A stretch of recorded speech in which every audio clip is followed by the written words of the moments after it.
Hello, scholars, and welcome to reading. Today we are on lesson 93 in our Reading Mastery book, Cheetah book. So go ahead and turn your book to lesson 93. We're going to start in column 1. Column 1, find lesson 93 in your textbook. Touch column 1. Word 1 is assistant. What word? Assistant. An assistant is somebody who helps the person who is in charge. A teacher's assistant is a person who helps the teacher. What would you call a doctor's helper? That's right, a doctor's assistant. Word 2 is certificate. What word? Certificate. A certificate is a paper that proves something. If you have a birth certificate, it proves where and when you were born.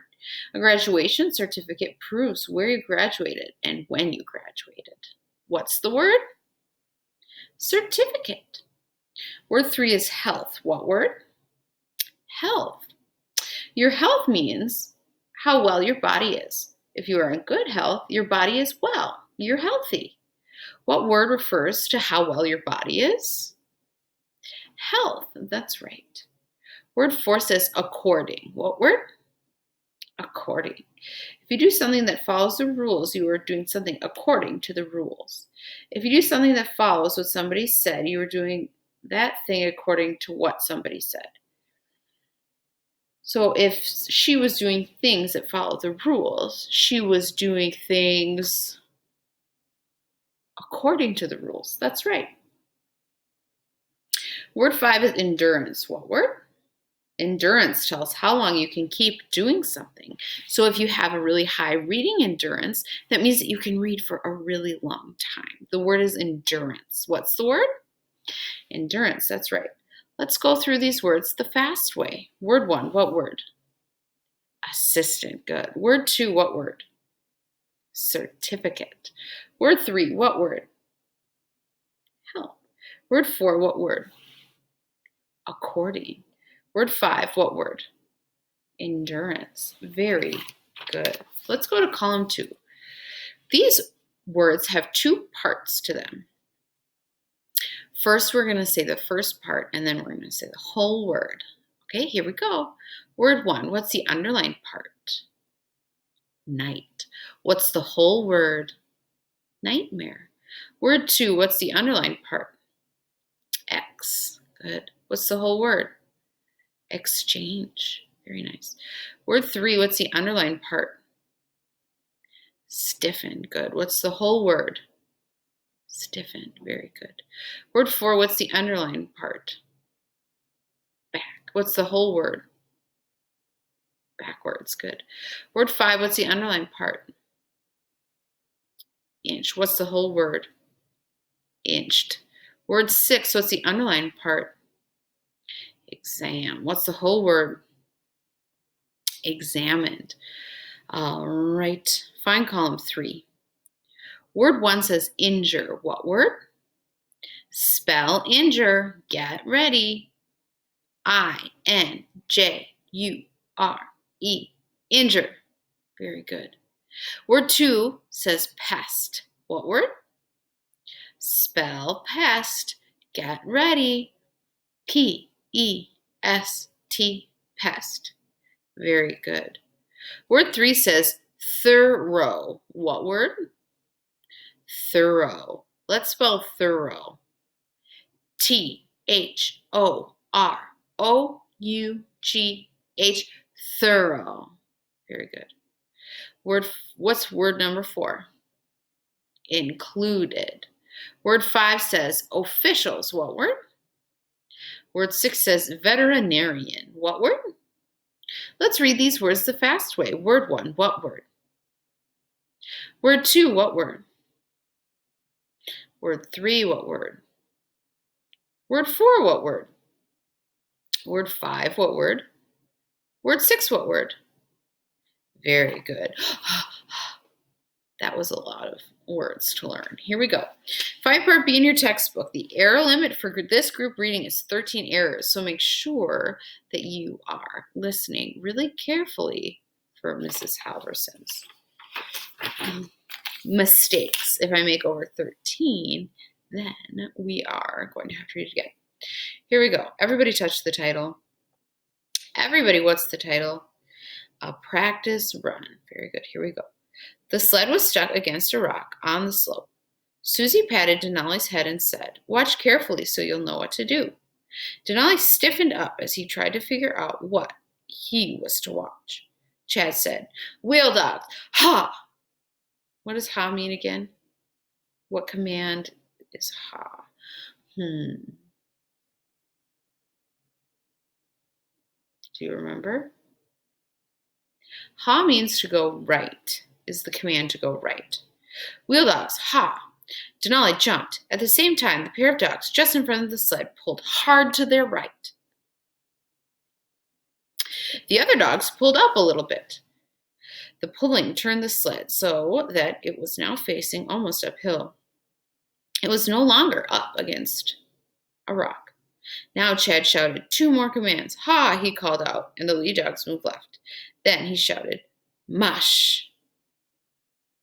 And all the dogs pulled the sled uphill away from the rocks. After the sled had gone a little ways, Chad shouted, "Whoa!"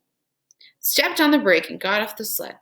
He ran up to the left lead dog and patted her on the head. Then he patted the wheel dogs and said, "Good job." He smiled at Susie and said, "Not one pair of dogs got tangled up. That was great." For the next 3 hours, Chad did everything he could to get the sled stuck. One time, the sled was going across a steep bank when the sled tipped over and Chad went tumbling down the side of the hill.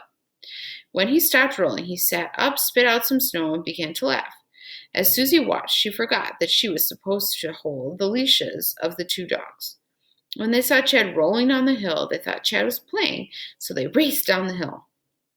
Before Chad could get up, the dogs were all over him, licking his face, growling, and pretending to bite his boots and mittens. Some of the dogs on the gang line wanted to join in, but the lead dogs did not move, so the team had to stay where it was. A few minutes later, the sled was upright and the team was again pulling the sled across the slope. It turned down the river where he again got it stuck between a rock and a tree. This time, Chad could not free the sled, so he unharnessed the team, unloaded the sled, and pulled the sled backwards until it was free. Before hitching the team to the sled again, Chad said, "Let's try a run with 16 dogs." Susie felt a big smile form on her face. When Chad ran 16 dogs, they included Denali and Butch. Both Denali and Butch were wheel dogs. With 16 dogs, the sled went a lot faster and could get up hills with less error. Mrs. Halverson made an error. Error number 1. I'm going to start at the beginning of that paragraph. With 16 dogs, the sled went a little faster and could get up the hills with a little less trouble. Chad got the sled stuck against a tree on the slope. Chad gave the dogs the order to wheel. The 4 wheel dogs pulled and strained and snorted, but the sled didn't turn uphill. "Come on, wheel dogs," Chad called. "Let's see you dig in." Ha, ha. This time the sled inched to the side as the dogs tugged. Then it turned a little more. After 4 more tugs, the sled was free. Chad ran the 16 dogs up, down, and across the slopes of Eagle River Valley. Things went well, except one time he turned the dogs uphill and some of the dogs got on the wrong side of their partners. They were all tangled up. Finally, the team headed back to the truck. Susie was waiting. She said, "The team looks strong with 16 dogs." Chad shook his head and made a face. "The team is stronger, all right," he said, "but it's a lot easier for them to get tangled up on the turns."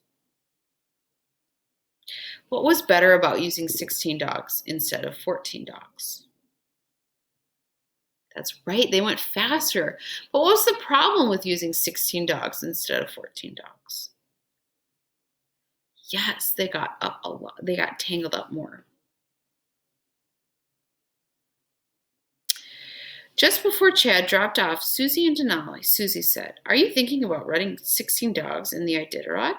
"I've thought about it," he said, "but I think a team of 14 would be a lot easier to handle and it would be less work." Susie really wanted Denali to be in the race. She didn't want to be a pest, but it didn't seem fair for Denali not to go. As Susie walked around the back of the truck to get Denali, Chad called to her. Remember, tomorrow's examination day. I know, she said. I'll pick you up at 7 in the morning. That evening, Susie thought about examination day. Before a team can run in the Iditarod, all the dogs must pass a thorough examination. A veterinarian must check them over carefully: their heart, their eyes and ears, their temperature, their legs, their back, and their blood. If they don't pass the examination, they don't run in the Iditarod. The officials who run the race set the day for the dogs to be examined. Tomorrow was that day. It would take about 20 minutes for each dog to be examined. Susie figured that examining 14 dogs would take at least 4 hours if only one vet examined all the dogs. Wow, that's half of a work day. That takes a long time for that veterinarian, doesn't it? Why did Susie keep asking questions about Denali being in the race? That's right, she wanted Denali in the race, didn't she? Because Denali was her dog. What is going to happen tomorrow? The dogs were going to be examined by a vet, that's right. What happens if a dog does not pass the examination? That's right, they can't run in the Iditarod. That would be a huge bummer. How long did Susie think it was going to take a vet? That's right, half a workday, 4 hours. How would they make it go faster, do you think? What's one idea? Maybe another idea is to have more than one vet working on the dogs at once. If there would be a problem if a dog didn't pass the exam. Oh, I made a mistake. It would be a problem if a dog didn't pass the examination. Who thinks all of Chad's dogs will pass the examination? Do you think so, or do you think something will horribly wrong? Let's think about what we know about our reading mastery stories. Things often go wrong in our reading mastery stories, don't they? What does that tell us? What might happen? Maybe. All right, scholars, let's take a look at our homework for tonight. All right, friends, let's look at our homework for tonight, like I already said. All right, lesson 93 says supporting a claim with a direct quote. In this lesson, Susie says that the team looks strong with 16 dogs. Does Chad think that he should run 16 dogs in the Iditarod? Why or why not? Okay, so for this first one, you're supposed to circle either does or does not. So Chad does or does not, circle one. Want to run in the Iditarod with 16 dogs. I know this because the text says what? So then we would go into our book and see, where does Chad say if he wants 16 dogs or 14 dogs? Okay, you need to write it word for word into your homework. If it's not a direct quote, it's going to be counted wrong, so you'll get a point off. All right, and then the next one says, would you run 16 dogs? Explain why or why not. All right, friends. That is all today. Make sure that you are reading the story out loud to someone. So you either read it to a parent, a sibling, a pet, a stuffed animal, or just to yourself. Make sure that you are reading it again. All right, friends, I'll see you tomorrow, and happy reading.